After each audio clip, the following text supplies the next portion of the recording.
ಎಲ್ಲ ಗೊತ್ತಿದ್ದಂತೆ 9ನೇ ತಾರೀಕಿಗೆ ಈ ದಾವಣಗೆರೆ ದಕ್ಷಿಣ ಕ್ಷೇತ್ರಕ್ಕೆ ಅತ್ಯಂತ ಮಹತ್ವದಾದಂಥ ಒಂದು ಉಪಚುನಾವಣೆ ನಡೀತಾ ಇದೆ. ಈ ಉಪಚುನಾವಣೆಯಲ್ಲಿ ನಮ್ಮ ಪಕ್ಷದ ಅಧಿಕೃತ ಅಭ್ಯರ್ಥಿಯಾಗಿ ಸಮರ್ಥ ಮಲ್ಲಿಕಾರ್ಜುನ್ ಅವರು ಸ್ಪರ್ಧೆಯಲ್ಲಿದ್ದಾರೆ.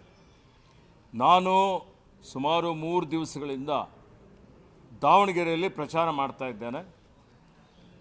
ನಾನು ಸುಮಾರು 80 ಬೂತ್ಗಳಿಗೆ ಭೇಟಿ ಕೊಟ್ಟಿದ್ದೇನೆ. DCM ಲೇಔಟ್ಗೆ ಹೋಗಿದ್ದೆ, ದೇವರಾಜ್ ಅರಸ್ ಬಡಾವಣೆಗೆ ಹೋಗಿದ್ದೆ, ಇವತ್ತು ಕಾಯಿಪೇಟೆಗೆ ಹೋಗಿದ್ದೆ, ಬಸವರಾಜಪೇಟೆಗೆ ಹೋಗಿದ್ದೆ, ಜಗಜೀವನರಾಮ್ ನಗರ್ಗೆ, SJM ನಗರ್ಗೆ, ಶಿವಯೋಗಿ ಮಂದಿರಕ್ಕೆ, ಅಲ್ಲಿನೂ ಅಲ್ಲಿ ಅಕ್ಕಪಕ್ಕದಲ್ಲಿ ಪ್ರಚಾರ ಮಾಡಿದ್ದೇವೆ. ಎಲ್ಲ ಕಡೆ ಇವತ್ತು ಕಾಂಗ್ರೆಸ್ ಪಕ್ಷದ ಭಾರಿ ಅಲೆ ಇದೆ. ಇವತ್ತು ಜನ, ವಿಶೇಷವಾಗಿ ಯುವಕರು, ಮಹಿಳೆಯರು ಸ್ವಯಂ ಪ್ರೇರಣೆಯಿಂದ ಬಂದು ನಾವು ಸಮರ್ಥಿಗೆ ಮತ ಹಾಕ್ತೇವೆ, ನಾವು ಕಾಂಗ್ರೆಸ್ ಪಕ್ಷದ ಅಭ್ಯರ್ಥಿಗೆ ಮತ ಹಾಕ್ತೇವೆ ಅಂತ ಹೇಳಿ ಮುಂದೆ ಬರ್ತಾ ಇದ್ದಾರೆ. ಇವತ್ತು ನೋಡಿ, ನಾವೇನು 3 ವರ್ಷದ ಅವಧಿಯಲ್ಲಿ ಕೊಟ್ಟ ಮಾತಿನಂತೆ ನಡೆದಿದ್ದೇವೆ, ಎಲ್ಲ ಭರವಸೆಗಳನ್ನು ಈಡೇರಿಸಿದ್ದೇವೆ, ಗ್ಯಾರಂಟಿಗಳನ್ನು ಅನುಷ್ಠಾನಕ್ಕೆ ತಂದಿದ್ದೇವೆ. ಅದರಲ್ಲಿ ದಾವಣಗೆರೆ ದಕ್ಷಿಣ ಕ್ಷೇತ್ರದಲ್ಲಿ ಸುಮಾರು 61,000 ಯಜಮಾನಿಯರು, ಮಹಿಳೆಯರು ಇವತ್ತು ಅವರು 2,000 ರೂಪಾಯಿ ನಾವೇನು ಗೃಹಲಕ್ಷ್ಮಿ ಯೋಜನೆ ಕೊಡ್ತಾ ಇದ್ದೇವೆ. ಇವತ್ತು ಅದಕ್ಕೆ ಅವರು ಫಲಾನುಭವಿಗಳಾಗಿದ್ದಾರೆ. 60,000 ಪರಿವಾರದವರಿಗೆ ನಾವು ಈಗಾಗಲೇ ಇವತ್ತು ಉಚಿತವಾಗಿ ವಿದ್ಯುತ್ ಕೊಡ್ತಾ ಇದ್ದೇವೆ. ಸುಮಾರು 1,45,000 ಜನರಿಗೆ ಅನ್ನಭಾಗ್ಯ ಯೋಜನೆ ಅವರಿಗೆ ಲಭಿಸ್ತಾ ಇದೆ.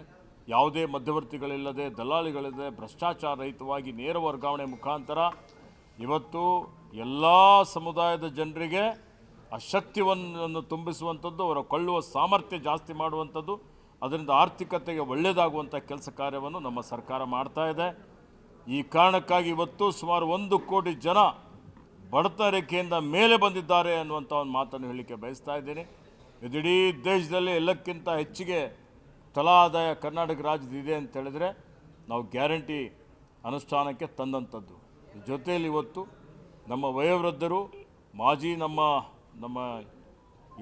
ಈ ಭಾಗದ ಅತ್ಯಂತ ಮುತ್ಸದ್ದಿ ರಾಜಕಾರಣಿಗಳಾದಂಥ ಮಾನ್ಯ ಶ್ರೀ ಶಾಮನೂರು ಶಿವಶಂಕರಪ್ಪನವರು 5 ವರ್ಷ ಅವರು ಶಾಸಕರಾಗಿರಬೇಕಾಗಿತ್ತು. ಆದರೆ ಅಕಾಲಿಕವಾಗಿ ಅವರ ನಿಧನರಾದ ಮೇಲೆ ಇವತ್ತು ಈ ಉಪಚುನಾವಣೆ ನಡೀತಾ ಇದೆ. ಅವರ ಅಮೋಘವಾದಂಥ ಒಂದು ಕೊಡುಗೆ ದಾವಣಗೆರೆಗೆ ಅಷ್ಟೇ ಅಲ್ಲ, ಇಡೀ ರಾಜ್ಯಕ್ಕೆ ಇದೆ, ಇಡೀ ಅಖಿಲ ಭಾರತ ವೀರಶೈವ ಲಿಂಗಾಯತ ಸಮುದಾಯಕ್ಕೂ ಇದೆ, ಎಲ್ಲ ಸಮುದಾಯದವ್ರಿಗೂ ಇದೆ. ಇವತ್ತು ಅವರು ನೋಡಿ, ದಾವಣಗೆರೆ ಒಂದಾನೊಂದು ಕಾಲದಲ್ಲಿ ಮ್ಯಾಂಚೆಸ್ಟರ್ ಆಫ್ ಇಂಡಿಯಾ ಅಂತೇಳಿ ಕರೆಸ್ಕೊಳ್ತಾ ಇತ್ತು. ಹತ್ತಿ ಗಿರಣಿಗಳು ಕ್ಲೋಸ್ ಆಗಿದ್ದ ಮೇಲೆ ಕಳಾಹೀನವಾಗಿದ್ದಂಥ ಒಂದು ದಾವಣಗೆರೆ ಇಡೀ ರಾಷ್ಟ್ರದ ಗಮನ ಸೆಳೆಯಲಿಕ್ಕೆ ಕಾರಣ ಅಂತೇಳಿದರೆ ಅದಕ್ಕೆ ಶಾಮನೂರು ಶಿವಶಂಕರಪ್ಪನವರು. ವಿದ್ಯಾಕ್ಷೇತ್ರದಲ್ಲಿ ಸಾಕಷ್ಟು ಶಾಲಾ ಕಾಲೇಜುಗಳನ್ನು, ಮೆಡಿಕಲ್ ಕಾಲೇಜನ್ನು, ಇಂಜಿನಿಯರಿಂಗ್ ಕಾಲೇಜನ್ನು, MBA ಕಾಲೇಜನ್ನು, ಮಹಿಳೆಯರಿಗಾಗಿ ಪ್ರತ್ಯೇಕವಾಗಿ ಮಹಾವಿದ್ಯಾಲಯವನ್ನು ಪ್ರಾರಂಭ ಮಾಡಿ ಸಾವಿರಾರು ಲಕ್ಷಾಂತರ ವಿದ್ಯಾರ್ಥಿಗಳಿಗೆ ಇವತ್ತು ಗುಣಾತ್ಮಕ ಶಿಕ್ಷಣ ಕೊಟ್ಟು ಅವರು ದೇಶ ವಿದೇಶಗಳಲ್ಲಿ ದೊಡ್ಡ ದೊಡ್ಡ ಸ್ಥಾನದಲ್ಲಿದ್ದಾರೆ. ಅವರು ಸಮಾಜವನ್ನು, ರಾಷ್ಟ್ರವನ್ನು ಕಟ್ಟುವಂಥ ಕೆಲಸ ಮಾಡ್ತಾ ಇದ್ದಾರೆ ಅಂತೇಳಿದರೆ ಅದರ ಶ್ರೇಯಸ್ಸು ಮಾನ್ಯ ಶ್ರೀ ಶಾಮನೂರು ಶಿವಶಂಕರಪ್ಪನವರಿಗೆ ಸಲ್ತದೆ.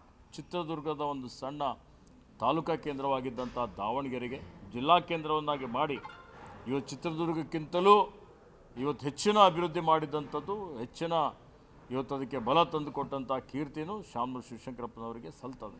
ಇವತ್ತು ನೀರಾವರಿ ಯೋಜನೆಗಳನ್ನು ಮಾಡಿ, ಅನೇಕ ಕೈಗಾರಿಕೆಗಳನ್ನು ಪ್ರಾರಂಭ ಮಾಡಿ ನಿರುದ್ಯೋಗಿ ಯುವಕರಿಗೆ ಉದ್ಯೋಗ ಕೊಟ್ಟಂಥ ಕೀರ್ತಿನೂ ಅವರಿಗೆ ಸಲ್ತದೆ. ಕೊಡುಗೆ ದಾನಿಗಳಾಗಿ ಇವತ್ತು ಅನೇಕ ಜನರಿಗೆ ನೋಡಿ, ಕೋವಿಡ್ ಬಂದಂಥ ಸಂದರ್ಭದಲ್ಲಿ ಹಿಂದಿನ BJPಯ ಡಬಲ್ ಇಂಜಿನ್ ಸರ್ಕಾರ ಇವತ್ತವರು ಮಲ್ಕೊಂಡು ಬಿಟ್ಟಿದ್ರು. ಅವರು ಜನರಿಗೆ ನಿಮ್ಮ ಜೀವ ನೀವೇ ನೋಡ್ಕೊಳ್ರಿ ಅನ್ನುವಂಥ ಒಂದು ಪರಿಸ್ಥಿತಿ ಇತ್ತು. ಅಂಥ ಸಂದರ್ಭದಲ್ಲಿ ಇವತ್ತು ಜನರಿಗೆ ಏನು ರೆಮ್ಡೆಸಿವಿರ್ ಇಂಜೆಕ್ಷನ್ BJP ಸರ್ಕಾರದಲ್ಲಿ ಕಾಳಸಂತೆಯಲ್ಲಿ ಮಾರಾಟ ಆಗ್ತಾಯಿತ್ತು. 2,000 ರೂಪಾಯಿ 30,000 ರೂಪಾಯಿಗೆ. ಆಕ್ಸಿಜನ್ ಇಲ್ಲದೆ, ಆ್ಯಂಬುಲೆನ್ಸ್ ಇಲ್ಲದೆ ಜನ ಸಾಯ್ತಾಯಿದ್ರು. ಅಂಥದ್ರಲ್ಲಿ ಉಚಿತವಾಗಿ ಸುಮಾರು 7-8 ಕೋಟಿ ರೂಪಾಯಿ ಸ್ವಂತ ಖರ್ಚು ಮಾಡಿ ಉಚಿತವಾಗಿ ಲಸಿಕೆ ಜನರಿಗೆ ಕೊಡಿಸಿ ಅವರ ಜೀವ ಉಳಿಸುವಂಥ ಒಂದು ಕೆಲಸ ಮಾನ್ಯ ಶಾಮನೂರು ಶಿವಶಂಕರಪ್ಪನವರು ಮಾಡಿದ್ದಾರೆ. ಹಲವಾರು ಯೋಜನೆಗಳು, ಕಾರ್ಯಕ್ರಮಗಳು ಕೊಟ್ಟಿದ್ದಾರೆ. ಇವತ್ತು ನಮ್ಮ ವೀರಶೈವ ಲಿಂಗಾಯತ ಸಮುದಾಯಕ್ಕೂ ವಿಶೇಷವಾದಂಥ ರೀತಿಯಲ್ಲಿ ಒಗ್ಗೂಡಿಸುವಂಥ ಕೆಲಸ ಕಾರ್ಯವನ್ನು ಮಾಡಿದ್ದಾರೆ. ಹೀಗಾಗಿ ಎಲ್ಲ ಜನಾಂಗದವರ, ಎಲ್ಲ ಸಮುದಾಯದವರ ಪ್ರೀತಿಗೆ ಪಾತ್ರರಾಗಿದ್ದಂಥವರು. ಮತ್ತು ಅದರ ಜೊತೆಯಲ್ಲಿ ಇವತ್ತು ಜನನೂ ಸಹಿತ ಕೇಂದ್ರದ BJP ಸರ್ಕಾರದ ಜನವಿರೋಧಿ ನೀತಿಯಿಂದ, ಅವರ ಬಡವರ ವಿರೋಧಿ, ರೈತ ವಿರೋಧಿ, ಕಾರ್ಮಿಕರ ವಿರೋಧಿ, ಮಹಿಳಾ ವಿರೋಧಿ ನೀತಿಯಿಂದ ಇವತ್ತೇನೇನು ಅನಾಹುತಗಳಾಗ್ತಾ ಇದೆ ನಿಮ್ಮ ಕಣ್ಣೆದುರುಗಡೆ ಇದೆ. ಇವತ್ತು ಗ್ಯಾಸ್ ಸಿಲಿಂಡರ್ ಬೆಲೆ ಏನಾಗಿದೆ? ಮನಮೋಹನ್ ಸಿಂಗ್ರವರು ಇದ್ದಾಗ 450 ರೂಪಾಯಿ ಇದ್ದಿದ್ದು 1000 ರೂಪಾಯಿ ಆಗಿದೆ. ಪೆಟ್ರೋಲ್, ಡೀಸೆಲ್, ಅಡುಗೆ ಎಣ್ಣೆ, ಅವಶ್ಯಕ ವಸ್ತುಗಳ ಬೆಲೆ ಎಲ್ಲ ಸಿಕ್ಕಾಪಟ್ಟೆ ಜಾಸ್ತಿಯಾಗಿ ಜನ ಕಷ್ಟದಲ್ಲಿದ್ದಾರೆ, ತತ್ತರಿಸಿ ಹೋಗಿದ್ದಾರೆ. ನಾವೆಲ್ಲ ನೋಡ್ತಾ ಇದ್ದೇವೆ. ಅದರ ಜೊತೆಯಲ್ಲಿ ಇವತ್ತು ನೋಡಿ ರೂಪಾಯಿ ಮೌಲ್ಯ ಕುಸಿತ ಆಗಿದೆ. ಹಿಂದೆ UPA ಸರ್ಕಾರ ಇದ್ದಾಗ 55 ರೂಪಾಯಿ ಇದ್ದಿದ್ದು 58 ರೂಪಾಯಿ ಡಾಲರ್ಗೆ ಆಗಿದ್ದರೆ ಬೊಬ್ಬೆ ಹಾಕ್ತಾಯಿದ್ರು. ಇವತ್ತು 95 ರೂಪಾಯಿ ಆಗಿದೆ ರೂಪಾಯಿ ಮೌಲ್ಯ ಕುಸಿದು. $1ಗೆ 95 ರೂಪಾಯಿ. ಏನು ಇವರಲ್ಲಿ ನೈತಿಕತೆ ಇದೆ? ಇವತ್ತು ನಮ್ಮ ಸರ್ಕಾರದ ಮೇಲೆ, ರಾಜ್ಯ ಸರ್ಕಾರದ ಮೇಲೆ ಅವರು ಇವತ್ತು ಹೇಳಿಕೆ ಕೊಡ್ತಾರೆ ಪ್ರತಿಪಕ್ಷದವರು. ಏನಂತ? ಇದು ಸಾಲದ ಸರ್ಕಾರ ಅನ್ನುವಂಥದ್ದು. ಇವತ್ತು ನೋಡಿ, ಕೇಂದ್ರ ಸರ್ಕಾರ ನಿಜವಾಗಿ ಸಾಲ ಮಾಡಿದ್ದಂಥದ್ದು, ಜನರ ಮೇಲೆ ಹೊರೆ ಹಾಕಿದ್ದಂಥದ್ದು ಕೇಂದ್ರದ BJP ಸರ್ಕಾರ. ಮನಮೋಹನ್ ಸಿಂಗ್ರವರು ಇವತ್ತು 2014ರವರೆಗೆ ನಮ್ಮ ರಾಷ್ಟ್ರದ ಮೇಲೆ ಸಾಲ ಇದ್ದಂಥದ್ದು 50 ಲಕ್ಷ ಕೋಟಿ, ಈಗ 210 ಲಕ್ಷ ಕೋಟಿ.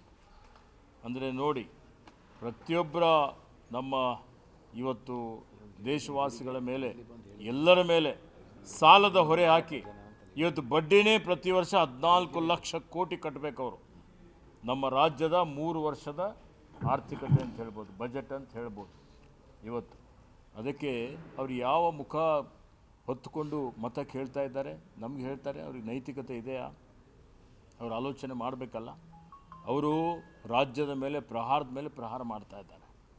ನಮಗೆ ಸರಿಯಾಗಿ ತೆರಿಗೆ ಕೊಡ್ತಾ ಇಲ್ಲ. ಇವತ್ತು 15ನೇ ಹಣಕಾಸು ಯೋಜನೆ ಅಡಿಯಲ್ಲಿ ಕೊಡ್ತೀನಿ ಅಂತೇಳಿ ಹೇಳಿದಂಥ 15,000 ಕೋಟಿ ರೂಪಾಯಿ ಖೋತಾ ಮಾಡಿದ್ದಾರೆ. ನಮಗೆ ಜಲ್ ಜೀವನ್ ಮಿಷನ್ನಲ್ಲಿ ಸಾವಿರಾರು ಕೋಟಿ ರೂಪಾಯಿ ಕೊಟ್ಟಿಲ್ಲ. ಉದ್ಯೋಗ ಖಾತ್ರಿಯಲ್ಲಿ ಸಾವಿರಾರು ಕೋಟಿ ರೂಪಾಯಿ ಇವತ್ತು ರಾಜ್ಯಕ್ಕೆ ವಂಚನೆ ಮಾಡಿದ್ದಾರೆ.